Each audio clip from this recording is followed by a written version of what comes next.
بسم اللہ الرحمن الرحیم۔ نور الایضاح میں آج سبق پڑھتے ہیں کتاب الطہارہ۔ کتاب الطہارہ بیٹا اس میں ایک لفظ ہے کتاب۔ کتاب یہ مصدر ہے اور یہ مصدر کتاب بولا گیا ہے لیکن مراد اس سے مکتوب ہے۔ اس کا لغوی معنی ہوتا ہے جمع کرنا، تو جب مکتوب کے معنی میں ہے تو اس کا مطلب یہ ہوا وہ جس میں جمع کر دیا گیا ہو۔ ظاہر بات ہے کتاب کے اندر ایک نوعیت کے مسائل جمع کر دیے جاتے ہیں، پھر اس میں فصلیں رکھ دی جاتی ہیں۔ ان ایک نوعیت کے مسائل میں پھر الگ الگ امتیاز کرنے کے لیے الگ الگ فصلیں رکھ دی جاتی ہیں۔ تو کتاب جیسے کتاب الطہارہ، تو طہارت سے متعلق جتنے بھی مسائل ہیں وہ سب یہاں پر جمع کر دیے گئے ہیں۔ تو کتاب کا معنی مکتوب کے معنی میں ہے۔ یہ کتاب الطہارہ، الطہارہ یہ لغت میں نظافت کے معنی میں ہے، صفائی ستھرائی کے معنی میں ہے، اور شریعت میں جن سے نظافت سے جن سے نجاست سے پاکیزگی کو کہتے ہیں۔ ایسی نجاست جس کی بنا پر شریعت جواز صلاۃ کو منع کرے، تو ایسی نجاست سے پاک ہونے کو طہارت کہتے ہیں۔ یا یہ کہہ لو کہ شریعت میں طہارت نام ہے اس پاکیزگی کا جو پاکیزگی ازالہ حدث کرے، ناپاکی کو دور کرے، از روئے شرع جو چیز ناپاک ہو اس ناپاکی کو دور کرے، چاہے وہ طہارت حقیقیہ ہو یا طہارت حکمیہ ہو۔ تو مثال کے طور پر قدر درہم کوئی نجاست جسم پر لگ گئی ہے، کپڑے پر لگ گئی ہے، جس بھی محل پر لگی ہو، اسے نجاست کو ختم کر دینا اس کو طہارت کہتے ہیں۔ اب جب وہ ختم ہو گئی تو اب اس کے بعد نماز پڑھنا جائز ہو جائے گا۔ ایسے وضو کرنا ہے، یہاں پر بھی یہ رفع حدث ہے حکماً۔ شریعت نے کہا کہ وضو کر لے گا تو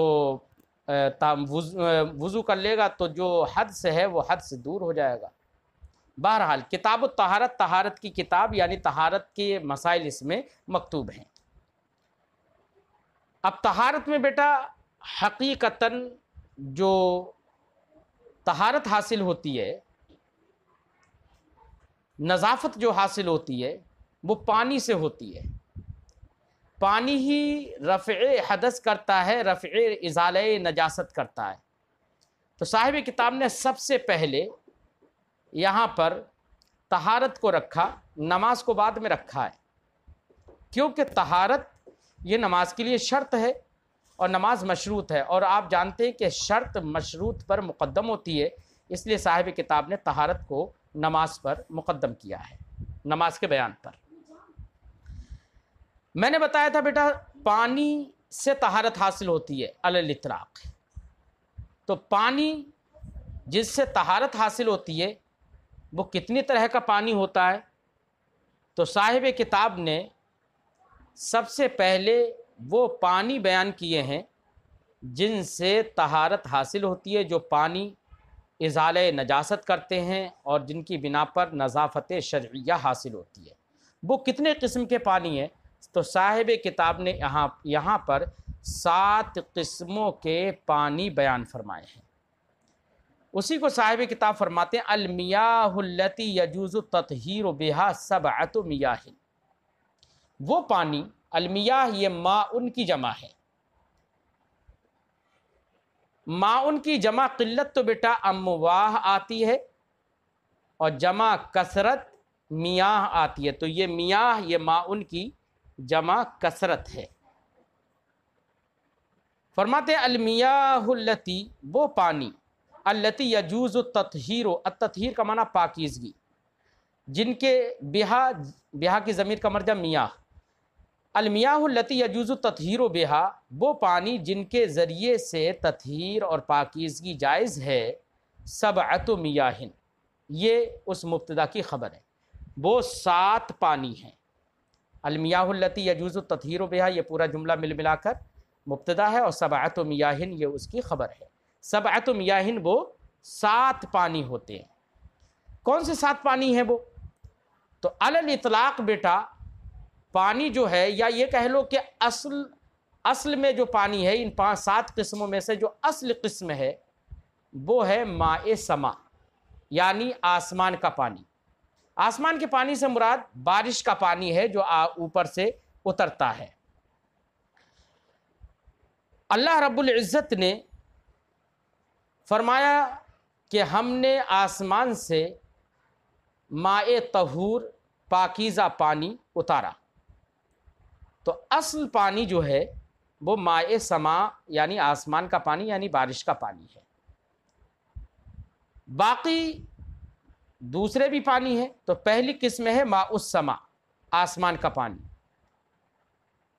اور دوسری قسم بتانا ہے صاحب کتاب وماء البحر اور سمندر کا پانی. سمندر کا پانی بیٹا کھاری ہوتا ہے. کھاری ہونے کے باوجود اس سے وضو کرنا غسل کرنا یہ جائز ہے. اس سے طہارت حاصل ہو جاتی ہے کیونکہ نبی کریم صلی اللہ علیہ وسلم نے ایک حدیث میں ارشاد فرمایا ماؤہا الطہور پانی یعنی سمندر کا پانی جو ہے ماؤہ الطہور سمندر کا پانی پاک ہے اور اس کا مردار حلال ہے. مردار سے مراد مچھلی ہے احناف کے نزدیک. تو اس حدیث پاک کی بنا پر سمندر کا پانی بھی پاک ہے. اور تیسری قسم بیان کر رہے ہیں وہ ماء النہر نہر کا پانی. نہر یعنی دریا وغیرہ کا پانی. دریا کا پانی جیسے کہ دریائے نیل ہے دریائے فرات ہے اس کے علاوہ اور بھی دریا ہیں. کچھ دریاؤں کے بارے میں تو سرکار نے ارشاد فرمایا ہے کہ یہ جنتی دریا ہیں. ان میں نیل ہے دریائے نیل ہے دریائے فرات وغیرہ بھی ہے. تو دریا کا پانی بھی بیٹا پاک ہوتا ہے پاکیزہ ہوتا ہے اور اس سے طہارت حاصل کرنا جائز ہوتا ہے. نظافت شرعیہ اس سے حاصل ہو جاتی ہے. اور اگلی قسم بیان کر رہے ہیں وہ ماء البئر کنویں کا پانی. کنویں کا پانی سے مراد کنویں کا وہ پانی ہے جو کنویں سے نکلے اور ادھر ادھر بہے.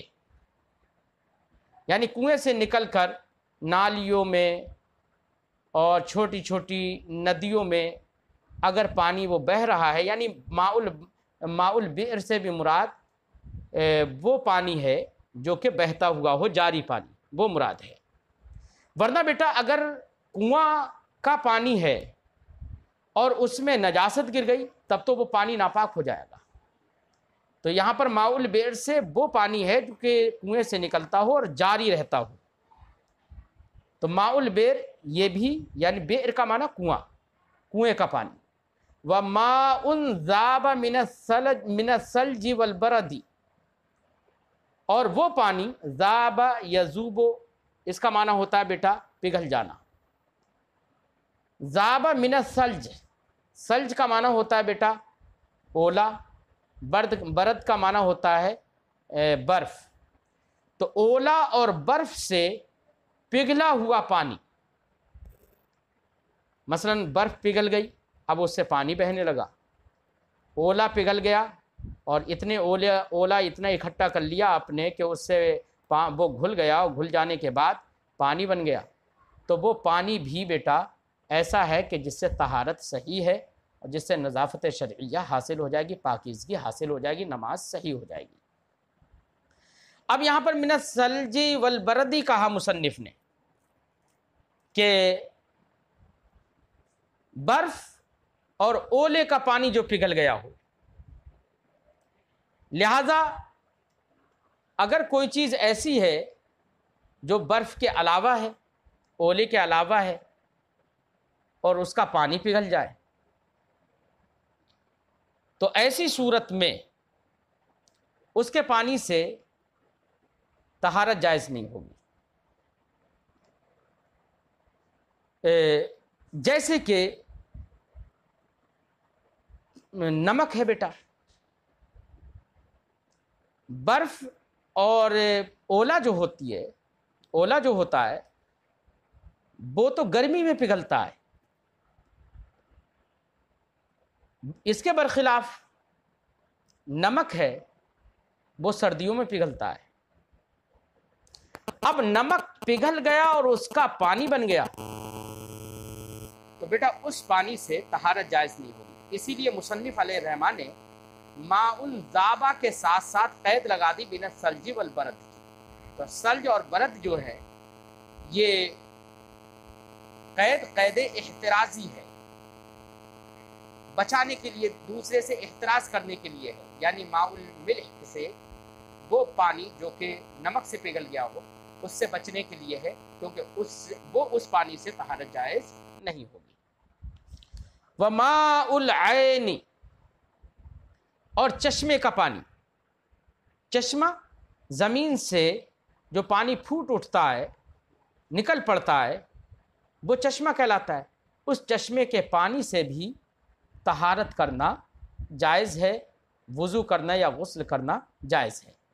تو بیٹا یہاں پر صاحب کتاب نے یہ 7 قسموں کا پانی بیان کیا، لیکن آپ تحقیق میں جائیں گے اور محقق علی الاطلاق مجدد دین و ملت اعلیٰ حضرت فاضل بریلوی علیہ رحمت و رضوان کی فتاوی رضویہ کو پڑھیں گے تو اعلیٰ حضرت نے تحقیق فرمائی، اور تحقیق فرمانے کے بعد اعلیٰ حضرت نے فتاوی رضویہ کے اندر 7 قسمیں پانی کی بیان نہیں کی، بلکہ تحقیق کرتے ہوئے، ریسرچ کرتے ہوئے اعلیٰ حضرت علیہ رحمت و رضوان نے فتاوی رضویہ کے اندر 160 قسموں کا پانی بیان فرمایا ہے، اور کہا کہ ان 160 قسموں کا پانی ہوتا ہے.